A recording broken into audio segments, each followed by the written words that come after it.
Good morning.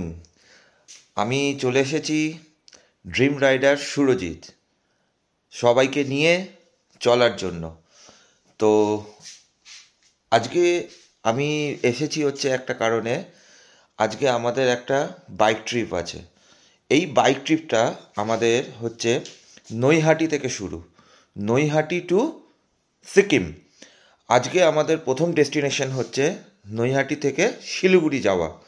আচ্ছা, তার আগে আমি একটু ছোট্ট করে জানিয়ে দিচ্ছি, আমার সঙ্গে আমার একটা পরিচিত অপরিচিত একটা বন্ধু রয়েছে, যার সঙ্গে আমার আলাপ হচ্ছে ফেসবুকে।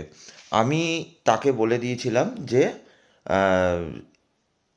আজকে আমরা রাইড করছি, কিন্তু তার সঙ্গে আমার পরিচয়টা অ্যাকচুয়ালি হয়েছে, আমি ছোট্ট করে একটু বলে দিচ্ছি। আমি এবার সোলো রাইড করব ভেবেছিলাম, কিন্তু বাট আমি সোলো রাইড করতে চাইছিলাম না। তার জন্য একটা রাইডিং কমিউনিটি গ্রুপে, আরসিবি গ্রুপে আমি পোস্ট করেছিলাম যে আমি 24 তারিখ বলছি, আমি 12 তারিখে আমি সিকিম যেতে চাইছি। যদি কেউ আমার সঙ্গে যেতে আগ্রহ হও তাহলে সে জয়েন করতে পারো। তো অনেকেই সেখানে আমাকে রেসপন্স করেছে, অনেকেই যেতে চেয়েছিল, কিন্তু ব্যাপারটা হচ্ছে কারোর একটু ডেটটা নিয়ে প্রবলেম হচ্ছিল। কেউ 11 তারিখ মানে আগের দিন বেরিয়ে গেছে, কেউ দুদিন বাদে বেরোবে। বাট আমার একটা অফিসের ছুটি পাওয়া নিয়ে ম্যাটার ছিল, সেই কারণে আমি 12 তারিখটা আমি চুজ করেছি। তো আমার সঙ্গে আমার এক দেবব্রত বোস বলে একটা মানে ছেলে যাচ্ছে। সে হচ্ছে বিগিনার, মানে তার এই প্রথম রাইড। সে হালিশহরে থাকে, আমার নৈহাটির পরের স্টেশন হালিশহর, সেখানে থাকে। তো সেখান থেকে সে একটা হালিশহর মানে কাঁচরাপাড়ার একটা কাপা মোড় বলে একটা মোড় আছে, সেখানে সে আমার জন্য ওয়েট করবে। তা এখন বাজে 2:30 বাজে। তো সে মোটামুটি ধরুন 3:30-4টে নাগাদ আমার সঙ্গে ওয়েট করবে। এনিওয়ে, তার সঙ্গে আমি পরে আপনাকে পরিচয় করিয়ে দেবো তোমাদের। আর যাই হোক, আমি এখন রেডি হতে চলেছি। খুব কষ্টে ঘুম ভেঙেছে, মোটামুটি 2:30 বাজে। ঠান্ডা এখন খুবই, মানে গায়ে কাটা দিয়ে উঠছে একদম। আমার মোটামুটি লাগেজ প্যাকিং হয়ে গেছে। জাস্ট আমি একটু আমার ড্রেস আপ, আমি রাইডিং জ্যাকেট আমার রেডি করে রেখেছি। আর আমার এই লাগেজ আমার কমপ্লিট প্রায়। জাস্ট এখন বাইকে প্যাকিং হবে। কিছু জামা প্যান্ট আছে আমি পরবো, একটু লুব্রিকেন্ট করব। আর আমার বাইক একদম কিন্তু পুরোপুরি রেডি। আমার বাইক মানে আমার ড্রিম রাইডার, আমার মানে কি বলবো, আমার ভাই, এটা আমার ভাই, আমার সেকেন্ড ভাই। তো এই ভাইকে নিয়ে আমি চলেছি, যাকে আমি সব কিছু দিক থেকে আমার সুখ দুঃখে পাশে পাই। আমার ভাই আমার রেডি। আমার দেখুন, আমি শিবের খুব ভক্ত। আমি তাকে স্মরণ করে তার নিচে আমি আমার স্টিকারটা মেরে দিয়েছি। এটা খুব একটা মানে কি বলবো, একটা জোকসের মতো লাগে। যাই হোক, আমার বাইক পুরো রেডি। চলো বন্ধুরা, আবার আসছি। আমি পুরো ড্রেস আপ করে নিয়ে বেরোনোর সময় আমি আবার নতুন আপডেট দিচ্ছি কিছু। ঠিক আছে, আমার লাগেজ পুরো প্যাকিং, আর আমিও পুরো রেডি। জাস্ট রাইডিং জ্যাকেটটা পরবো আর নিক গার্ডটা পরবো, হেলমেট পরবো, গোপ্রো কিছু রয়েছে। আমার লাগেজও পুরো প্যাকিং। জাস্ট আমরা এখন কিছুক্ষণ বাদেই আমি বেরোবো। আমার বন্ধুটা 3:30-র মধ্যে বললো যে ওয়েট করবে ওখানে, 3:30 থেকে 4:45-র মধ্যে। আমার টোটাল রেডি পুরো। জাস্ট আমি এখন বেরোবো। মাকে একবার নমস্কার করে চাকায় একটু জল দেবো। চাকায় জল দেওয়ার একটা ম্যাটার আছে, যে এতটা একটা কাজে বেরোচ্ছি, মানে একটা লং রাইডে বেরোচ্ছি। চাকাকে জল দেওয়ানো মানে হচ্ছে, চাকা তুমি জল নাও, রক্ত নেও না। যাই হোক, ওম নমঃ শিবায়, ভগবান আমার সঙ্গে আছে। চলো বেরিয়ে পড়ি, আবার বেরিয়ে এসে তোমাদের সঙ্গে আপডেট দিতে থাকি। এলাম মা, চলো বন্ধুরা, বেরিয়ে পড়লাম এখন শিলিগুড়ির উদ্দেশ্যে। এখন বাজে 3:25। হ্যাঁ মাস নিয়েছি, 3:25। আর আমার একটা বন্ধু কিছুক্ষণের মধ্যে ওয়েট করছে কাপা মোড়ের ওখানে। শোনো, কাপা মোড়ের ওখানে ওয়েট করছে। তো গলিটা খুবই ছোট আমার, সেই জন্য একটু প্রবলেম হয়ে যাচ্ছে। রাস্তা শুনশান পুরো, 3:30 বাজে, কুকুর রাত। চলো বেরিয়ে পড়লাম, কোনো প্রবলেম নেই। চশমাটা একটু প্রবলেম হচ্ছে, একদম ওকে সব কিছু। হ্যাঁ, এই জান মোহাম্মদ ঘাট রোড দিয়ে যাচ্ছি।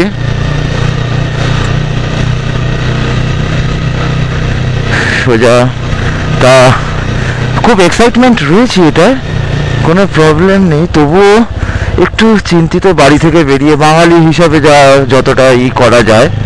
যাই হোক, হ্যাঁ, একটা টোটোওয়ালাকে দেখলাম, কিছু মানুষজন এখানে রয়েছে,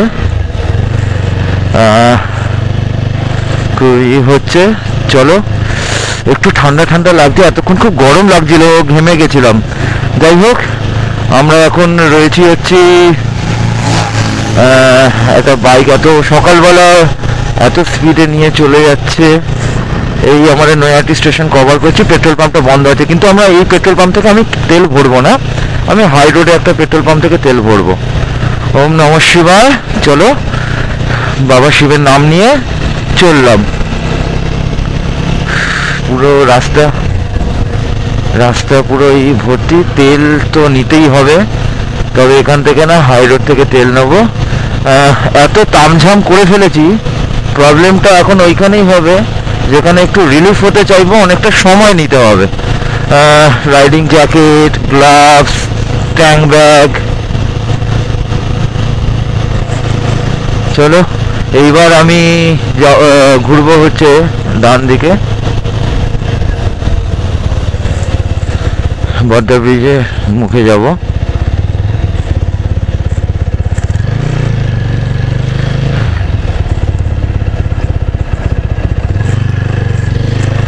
এখানে একটু রাস্তা খারাপ ছিল, কোনো প্রবলেম নেই তাতে। এই বর্ধা ব্রিজের মুখে উঠছি।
পাথরডরিয়ার 6 কিলোমিটার মতো বাকি।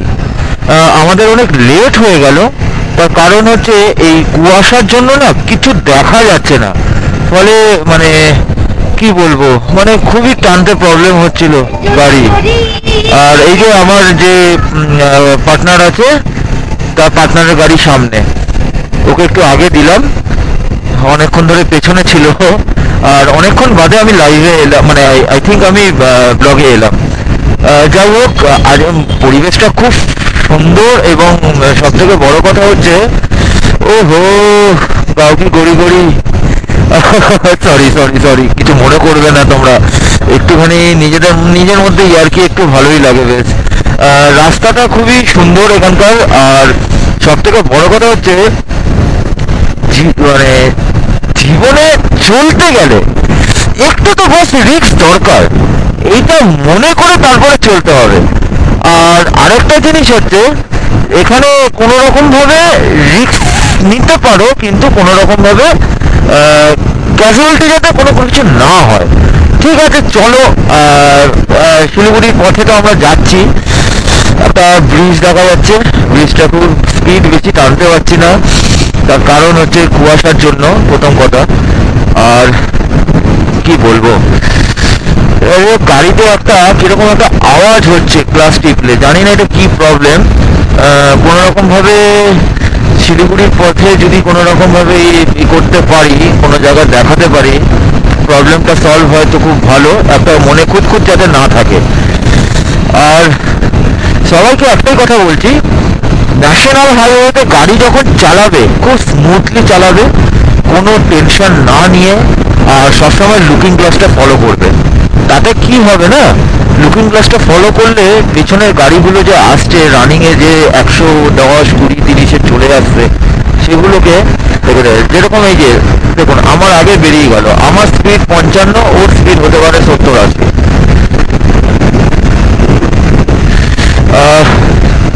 আর একটু ভালো, এখান থেকে বহরমপুর ঢুকে গেলেই একটু সেফটি, মোটামুটি বহরমপুর ক্রস করলে একটু নর্থ বেঙ্গলের ছোঁয়ায় চলে আসবো। যখন দেখছি না শিলিগুড়ি আর এত কিলোমিটার বাকি, মনে নেই ঠিক কত কিলোমিটার বাকি, তবুও এখানে দেখাচ্ছে 430 কিলোমিটার বাকি।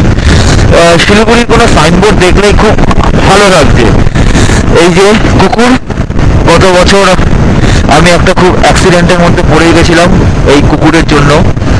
যাই হোক, এই বছর যাতে সেরকম কিছু না হয়, ভগবানের নাম নিয়ে চলছি, দেখি কত দূর যেতে পারি।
বুঝতে পারলাম না সামনের গোপ্রোটা চালু হলো কি হলো না, চেষ্টা করলাম।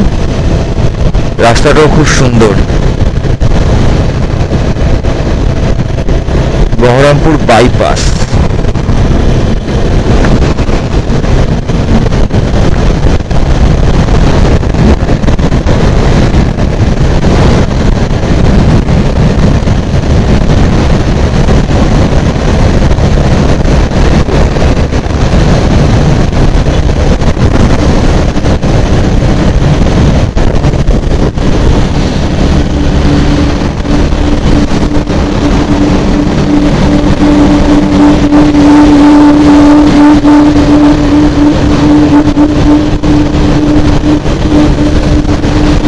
রাস্তাটা পুরোটাই খালি, চারিদিকে দেখো কত সুন্দর পরিবেশ। এই পরিবেশটাকে কি মানে মিস করা গেল আজকের মতন নয়।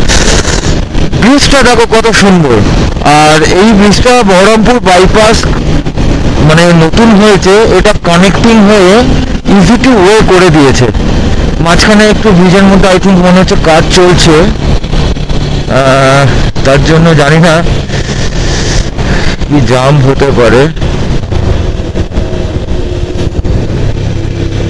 গাড়িগুলো দেখুন স্লো হয়ে গেল। এই দেখুন এখানে ব্রিজে মেরামতের কাজ চলছে।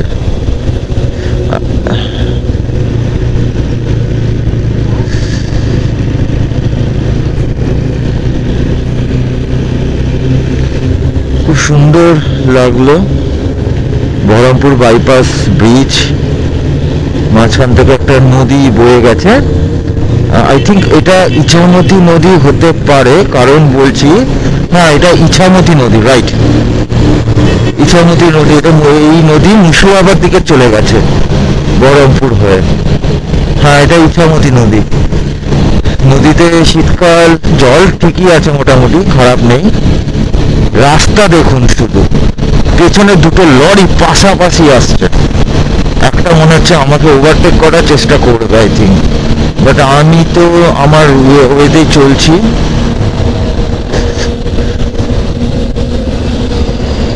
যাক চলে যাক বাবা, লরি বিভৎস ভাই, এদের কোনো ঠিক ঠিকানা নেই। রাস্তা কাকে বলে রাস্তা? এই রাস্তা মোটামুটি আমাকে 11 থেকে 12 কিলোমিটার এগিয়ে দিচ্ছে বহরমপুর বাইপাস। হয়তো সামনে এখানে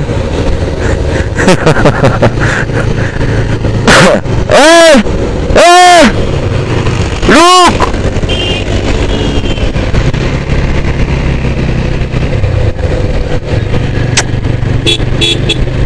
রুক।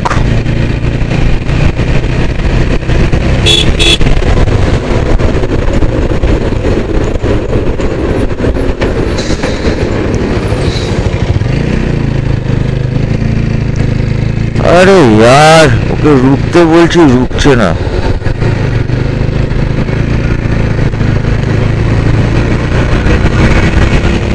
ওকে গিয়ে দাঁড় করাতে হবে আগে। ও দড়িটা ঝুলছে, যে কোনো মুভমেন্টে চাকার সঙ্গে বেড়ে যেতে পারে। আরে यार,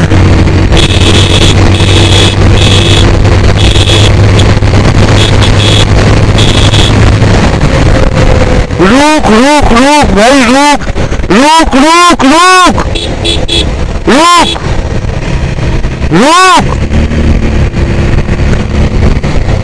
अरे दाঁড়াও দাঁড়াও দাঁড়াও।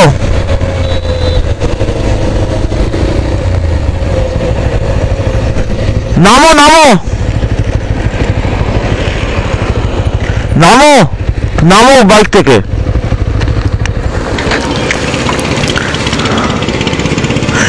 যে কোনো মুভমেন্টে চাকার সঙ্গে জড়িয়ে গিয়ে পড়বে, অ্যাক্সিডেন্ট হয়ে চাকার সঙ্গে লেগে যাচ্ছিল।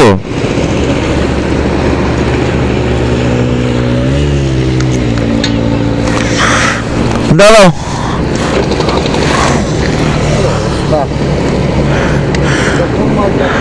মানে যে কোনো সময় চাকার সঙ্গে লেগে যেতে পারে। এক সেকেন্ড।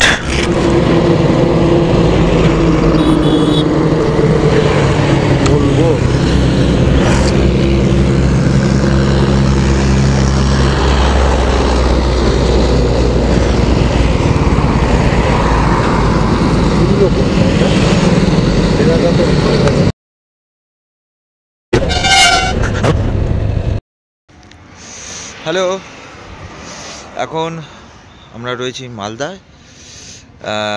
দেরি তো হয়েছেই, আগেই বলেছি। এইমাত্র লাঞ্চ কমপ্লিট করলাম। লাঞ্চ কমপ্লিট করে 10-15 মিনিট রেস্ট নেব। এই লাঞ্চ কমপ্লিট করলাম ওটা ধাবাতে, তো 10-15 মিনিট রেস্ট নেব, নিয়ে তারপরে এখান থেকে বেরোবো। সন্ধ্যে 7টা অবধি টানবো, যেখানে পারবো সেখানে থাকবো, আমাদের কোনো নেই। তারপরের দিনকে দেখা যাবে কত দূর হচ্ছে। আচ্ছা, লাঞ্চ কেমন হলো দুপুরে? লাঞ্চ ভালোই হয়েছে, আপাতত যা এক্সপেক্ট করেছিলাম ঠিক আছে, কিছু করার নেই, বাইরে বেরিয়েছি যখন তখন তো হবেই এরকম। তো ওভারঅল যদি বলে লাঞ্চের থেকেও বেশি রাইডিংটাও দারুণ লেগেছে, অসাধারণ একটা এক্সপিরিয়েন্স। গাড়ি চালানো যা পাবো তাই খাবো, একদমই তাই। ভয়ঙ্কর পরিমাণে খিদে পেয়েছিল, তাও পুরো পেট ভরে খেলাম না, তার কারণ এখনো চালিয়ে যেতে হবে অনেকটা, রাস্তায় ঘুম পেতে হলে ওখানেই শুয়ে পড়তে হবে, না হলে একদম। সেই জন্য আমাদের এখন হাত পেটা খেয়ে যেতে হলো, বাকিটা যেখানে থাকবো সেখানে গিয়ে দেখা যাবে। ঘুরতে তো বেরিয়েছি না, আর কি, তাহলে খেতে বেরিয়েছি না, তাহলে ঘরে বসেই তো খাওয়া যায়।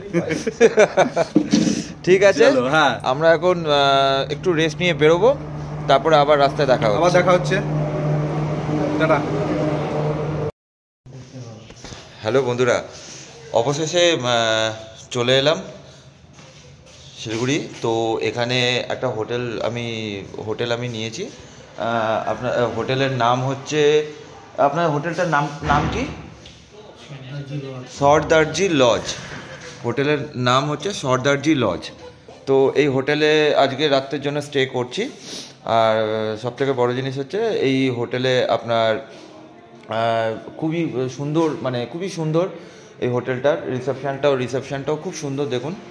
আর আমি হোটেলে আমার রুমটা আমি দেখাচ্ছি।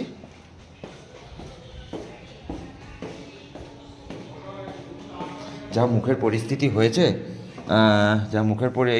এই হচ্ছে রুম, এসেই অগোছালো হয়ে গেছে রুমটা, তো জামা কাপড় ছড়ানো। এখন আমরা স্নান টান করবো। আর এই যে আপনার বাথরুমটাও একদম পরিষ্কার পরিচ্ছন্ন পুরো। আপনারা এই হোটেলটা ইউজ করতে পারেন। এবং বেসিনও রয়েছে একটা, আপনি যদি টাইম পাসের জন্য যদি টিভি দেখতে পারেন, TV, set top box, everything রয়েছে। আপনার একটা বেড রয়েছে আর আপনার ওয়ার্ড্রপ রয়েছে, যেখানে আপনি আপনার লাগেজগুলোকে আপনি রাখতে পারেন। যদি গরমের মধ্যে আসেন, এসি রয়েছে, নো প্রবলেম। আর একদম খুব কম, পার রুম 1000 টাকা করে। তো 1 নাইট, 10টায় চেকিং। আর হোটেলের ম্যানেজারের সঙ্গে একটু পরিচয় করিয়ে দিই আপনাকে, যাতে আপনি এই হোটেলে আসতে পারেন। দাদা, আপনার নামটা বলুন একটু। আমার নাম বাপ্পা রায়। তো এই দাদার সঙ্গে আপনি কন্ট্যাক্ট করতে পারেন, হোটেল বুকও করতে পারেন, নো ইস্যু। তো এখানে আপনি আগের থেকে বুক করে রাখলে আপনাকে প্রপারলি আপনার ফোন নাম্বারটা একটু কাইন্ডলি বলে দিন। 9932483853। ঠিক আছে, আরেকবার রিপিট করুন নাম্বারটা। 9932483853। শুনে নিয়েছ তো? যাই হোক, তোমরা সবাই এলে এখানে অবশ্যই এই হোটেলটা খুব সুন্দর হোটেল। এবং এই হোটেলে আমি এসছি as a dream rider Surajit হিসাবে। তো আমি একটা ছাপ ছেড়ে যেতে চাই, যাতে কোনো বাইকার যখন আসে ইন্সপায়ার হয়, এবং যাতে সমস্ত বাইকারদেরও বলছি এই হোটেলে যাতে আসে। কারণ শিলিগুড়ি যাওয়াটা অতটা চাপের ব্যাপার হয়ে যায় কলকাতা থেকে আসলে। অনেক শীতের মধ্যে আসলে ফগি ম্যাটার থাকে, তো তাড়াতাড়ি আসা যায় না। তো ডালখোলার থেকে আপনার চলে যাওয়াটা বেটার, সিকিম বা দার্জিলিং যারা পেলিং যারা ঘুরতে আসে তাদের জন্য তারা আরামে হবে। তো যদি কোনো ফ্যামিলি আসে, তো ফ্যামিলিও যদি এই দাদাকে যদি বলে যে কোনো গাড়ি অ্যারেঞ্জ করে দেওয়ার ম্যাটার, উনিও সেটা পুরো করে দেবে, তাতে কোনো প্রবলেম নেই। আর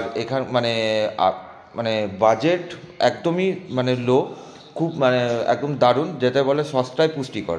তো আমি এই রুম নিয়েছি 1000 টাকায়। তো যাই হোক, এখানে আসার চেষ্টা করবেন। আর একটা জিনিস হচ্ছে, যে ছাপটা ছেড়ে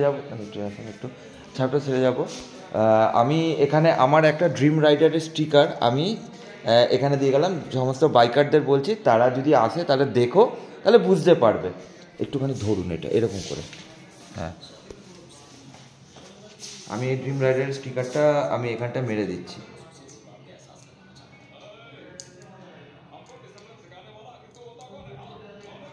নোকই নেই আমার। হ্যাঁ খুলেছে। ফোনপের নিচে। এই এখানটা মেরে দিয়ে গেলাম আমার ড্রিম রাইডারের স্টিকারটা। তোমরা যদি আসো দেখতে পারবে এখানে। ঠিক আছে, তো আজকের মতো গুড নাইট।